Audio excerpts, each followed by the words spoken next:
നമസ്കാരം, മലയാളത്തിലേക്ക് സ്വാഗതം. നിലവിലെ ഓഹരി വിപണിയിലെ അമിതമായ വോളറ്റിലിറ്റി നിക്ഷേപകർക്കിടയിൽ വലിയ ആശങ്കയുണ്ടാക്കുന്ന ഒന്നാണ്. ഓഹരി വിലകൾ പെട്ടെന്ന് ഉയരുകയും താഴുകയും ചെയ്യുന്ന ഈ സാഹചര്യത്തിൽ വെറും ഊഹാപോഹങ്ങളെ വിശ്വസിച്ച് പണം നിക്ഷേപിക്കുന്നത് വലിയ നഷ്ടത്തിന് കാരണമായേക്കാം. ഇവിടെയാണ് വാല്യൂ ഇൻവെസ്റ്റിംഗ് എന്ന രീതിയുടെ പ്രസക്തി വർദ്ധിക്കുന്നത്. ഒരു കമ്പനിയുടെ ഓഹരി വിലയേക്കാൾ ഉപരിയായി ആ ബിസിനസ് യഥാർത്ഥത്തിൽ എത്രത്തോളം ലാഭം ഉണ്ടാക്കുന്നു എന്നും ആ ലാഭത്തിന് വിപണി നൽകുന്ന വില ന്യായമാണോ എന്നും പരിശോധിക്കുന്നത് സുരക്ഷിതമായ നിക്ഷേപത്തിന് അത്യന്താപേക്ഷിതമാണ്. വിപണി തളർന്നു നിൽക്കുമ്പോൾ മികച്ച നിലവാരമുള്ള ഓഹരികൾ കുറഞ്ഞ വിലയിൽ കണ്ടെത്താൻ ഈ കണക്കുകൾ നിങ്ങളെ സഹായിക്കും. ചുരുക്കത്തിൽ, വിപണിയിലെ താൽക്കാലിക ചലനങ്ങളിൽ പതറാതെ കമ്പനിയുടെ അടിസ്ഥാന കരുത്ത് നോക്കി നിക്ഷേപം നടത്താൻ PEയും EPSും കൃത്യമായി വിശകലനം ചെയ്യേണ്ടതുണ്ട്. നിക്ഷേപ തീരുമാനങ്ങളെ സ്വാധീനിക്കുന്ന രണ്ട് പ്രധാന ഘടകങ്ങളാണ് ഏർണിംഗ്സ് പെർ ഷെയറും PE റേഷ്യോയും. ഒരു കമ്പനി അതിന്റെ ഓരോ ഓഹരിയും എത്രത്തോളം ലാഭം ഉണ്ടാക്കുന്നു എന്നതിന്റെ കൃത്യമായ അളവുകോലാണ് ഏർണിംഗ്സ് പെർ ഷെയർ. എന്നാൽ ഈ ലാഭത്തെ മാത്രം അടിസ്ഥാനമാക്കി ഒരു ഓഹരി വാങ്ങുന്നത് ബുദ്ധിയല്ല. കാരണം ആ ലാഭത്തിന് നമ്മൾ നൽകുന്ന വില എത്രയാണെന്ന് കൂടി അറിയേണ്ടതുണ്ട്. ഇവിടെയാണ് PE റേഷ്യോ പ്രസക്തമാകുന്നത്. കമ്പനിയുടെ ഓഹരി വിലയെ ഏർണിംഗ്സ് പെർ ഷെയർ കൊണ്ട് ഹരിക്കുമ്പോൾ ലഭിക്കുന്ന PE റേഷ്യോ ഒരു ഓഹരി നിലവിൽ ഓവർ വാല്യൂഡ് ആണോ അതോ ആകർഷകമായ വിലയിലാണോ എന്ന് മനസ്സിലാക്കാൻ സഹായിക്കുന്നു. ചുരുക്കത്തിൽ, ഏർണിംഗ്സ് പെർ ഷെയർ കമ്പനിയുടെ ലാഭക്ഷമതയെ സൂചിപ്പിക്കുമ്പോൾ ആ ലാഭത്തിന് വിപണി നൽകുന്ന മൂല്യത്തെയാണ് PE റേഷ്യോ പ്രതിഫലിപ്പിക്കുന്നത്.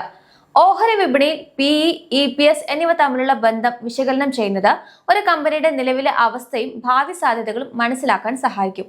സാധാരണ 4 സാഹചര്യങ്ങൾ ഉണ്ടാകാനാണ് സാധ്യത. ആദ്യത്തെ സിനാരിയോ എന്നാൽ ഹൈ PE റേഷ്യോയും ഹൈ ഏർണിംഗ്സ് പെർ ഷെയറുമാണ്. ഈ സാഹചര്യം സാധാരണയായി വിപണിയിലെ അതിവേഗ വളർച്ചാ ഓഹരികളിലാണ് കണ്ടുവരുന്നത്.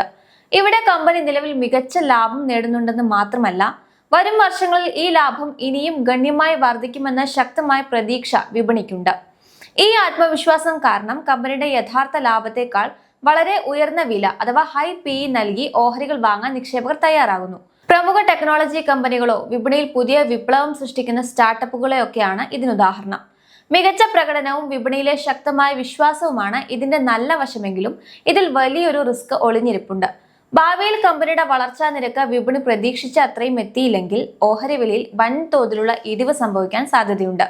അതിനാൽ ഇത്തരം ഓഹരികളിൽ ഉയർന്ന പ്രീമിയം വില അർഹിക്കുന്നുണ്ടോ എന്ന് പരിശോധിച്ച ശേഷം മാത്രം നിക്ഷേപിക്കുന്നതാണ് ഉചിതം.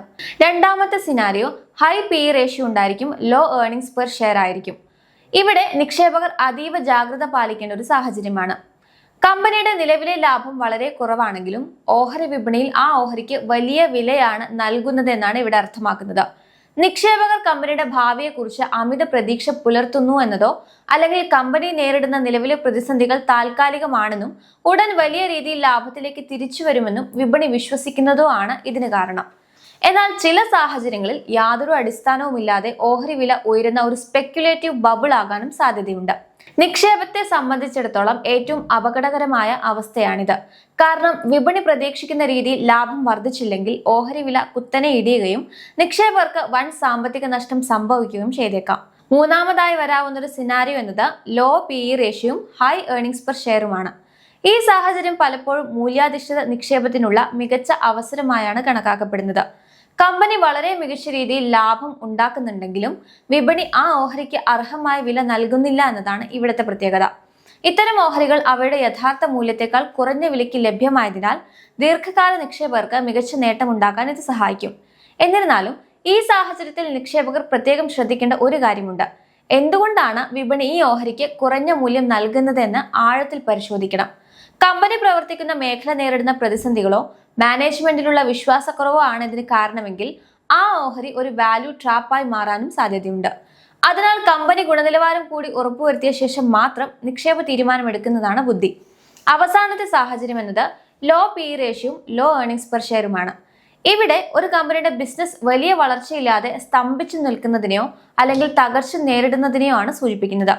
കമ്പനി ഉണ്ടാക്കുന്ന ലാഭം വളരെ കുറവാണെന്നതും വിപണി ആ ഓഹരിക്ക് നൽകുന്ന മൂല്യം തുച്ഛമാണെന്നതും ആ ബിസിനസ്സിൽ നിക്ഷേപകർക്ക് ഒട്ടും പ്രതീക്ഷയില്ല എന്നതിന്റെ തെളിവാണ്. സാധാരണഗതിയിൽ ഇത്തരം ഓഹരികൾ ലാഭകരമല്ലാത്തതിനാൽ നിക്ഷേപകർ അവയെ അവഗണിക്കാറാണ് പതിവ്. എങ്കിലും ഇതിലൊരു അപവാദം സംഭവിക്കാറുള്ളത് കമ്പനിയിൽ പുതിയ മാനേജ്മെന്റ് വരികയോ ബിസിനസ് രീതികളിൽ വിപ്ലവകരമായ മാറ്റങ്ങൾ സംഭവിക്കുകയോ ചെയ്യുമ്പോഴാണ്. അത്തരം സന്ദർഭങ്ങളിൽ ഇതൊരു ടേൺ അറൗണ്ട് അവസരമായി മാറുകയും ചെയ്യാം. ഭാവിയിൽ മികച്ച നേട്ടം നൽകുകയും ചെയ്തേക്കാം. എന്നിരുന്നാലും വ്യക്തമായ മാറ്റങ്ങൾ കാണാത്ത പക്ഷം ഇത്തരം ഓഹരികൾ നിക്ഷേപിക്കുന്നത് വലിയ റിസ്ക് ഉണ്ടാക്കുന്ന ഒന്നാണ്. PE, ഏർണിംഗ്സ് പെർ ഷെയർ എന്നീ ഘടകങ്ങൾ പരിഗണിക്കുമ്പോൾ നിങ്ങൾ കേട്ടിരിക്കുന്ന മറ്റൊരു കാര്യം ഫോർവേഡ് PE, ഫോർവേഡ് EPS എന്ന കൺസെപ്റ്റാണ്.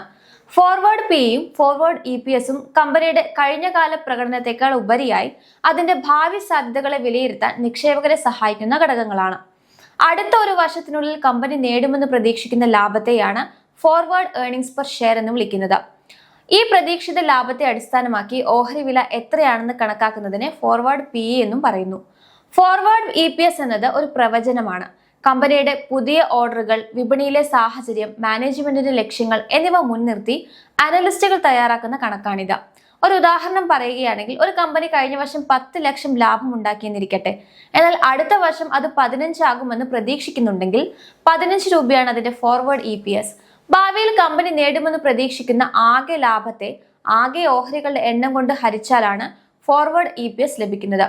ഫോർവേഡ് EPS എന്നത് ഒരു പ്രവചനമായതുകൊണ്ട് സാധാരണക്കാർക്ക് ഇത് സ്വന്തമായി കണക്കാക്കുക എന്നത് അല്പം പ്രയാസകരമായ കാര്യമാണ്. എന്നിരുന്നാലും വിശ്വസനീയമായ ചില മാർഗങ്ങളിലൂടെ ഈ വിവരങ്ങൾ നമുക്ക് ലഭ്യമാക്കാം. വലിയ ബ്രോക്കിംഗ് സ്ഥാപനങ്ങളും അനലിസ്റ്റുകളും പുറത്തിറക്കുന്ന ഏർണിംഗ്സ് എസ്റ്റിമേറ്റ് റിപ്പോർട്ടുകൾ ഇതിനായി ഉപയോഗിക്കാം.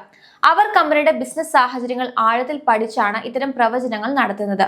കൂടാതെ ഓരോ പാദവാർഷിക ഫലത്തിലും ശേഷം കമ്പനി മാനേജ്മെന്റ് നൽകുന്ന മാനേജ്മെന്റ് ഗൈഡൻസ് വഴിയും അടുത്ത സാമ്പത്തിക വർഷത്തിൽ അവർ പ്രതീക്ഷിക്കുന്ന ലാഭത്തെക്കുറിച്ച് ഏകദേശ ധാരണ ലഭിക്കും. ഇതിനു പുറമെ സ്ക്രീനർ, എക്കണോമിക് ടൈംസ് തുടങ്ങിയ പ്രമുഖ ഫൈനാൻഷ്യൽ വെബ്സൈറ്റുകൾ ലഭ്യമാക്കുന്ന ഫോർവേഡ് എസ്റ്റിമേറ്റ് ഡാറ്റയും നിക്ഷേപകർക്ക് ഭാവിയെക്കുറിച്ചുള്ള കൃത്യമായ തീരുമാനങ്ങൾ എടുക്കാൻ സഹായകരമാണ്. ഫോർവേഡ് PE കണക്കാക്കുന്നത് നിലവിലെ ഓഹരി വിലയെ ഫോർവേഡ് EPS കൊണ്ട് ഹരിച്ചാണ്. ഫോർവേഡ് PEയും ഫോർവേഡ് EPSും നിക്ഷേപകർക്ക് ഒരു ഓഹരിയുടെ യഥാർത്ഥ മൂല്യം തിരിച്ചറിയാൻ വലിയ രീതിയിൽ സഹായകരമാണ്. പലപ്പോഴും ഒരു ഓഹരിയുടെ നിലവിലെ PE നോക്കുമ്പോൾ അത് വില കൂടിയതായി തോന്നാം. എന്നാൽ കമ്പനിയുടെ വരാനിരിക്കുന്ന ലാഭം വർദ്ധിക്കുമെന്ന് ഉറപ്പാണെങ്കിൽ അതിന്റെ ഫോർവേഡ് PE കുറവായിരിക്കും.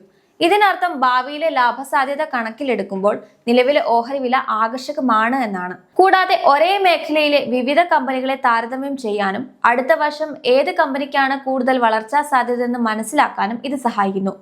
എങ്കിലും ഫോർവേഡ് ഏർണിംഗ്സ് പെർ ഷെയർ എന്നത് അനലിസ്റ്റുകൾ ഒരു പ്രവചനം മാത്രമാണ് എന്നും വിപണിയിലെ അപ്രതീക്ഷിത മാറ്റങ്ങൾ മൂലം ഈ കണക്ക് കൂട്ടലുകൾ തെറ്റാൻ സാധ്യതയുണ്ടെന്നും നിക്ഷേപകർ മറക്കരുത്. അതിനാൽ ഈ കണക്കുകളെ മാത്രം ആശ്രയിക്കാതെ കമ്പനിയുടെ പ്രായോഗികമായ പ്രവർത്തനക്ഷമത കൂടി വിലയിരുത്തി വേണം നിക്ഷേപ തീരുമാനങ്ങൾ എടുക്കാൻ.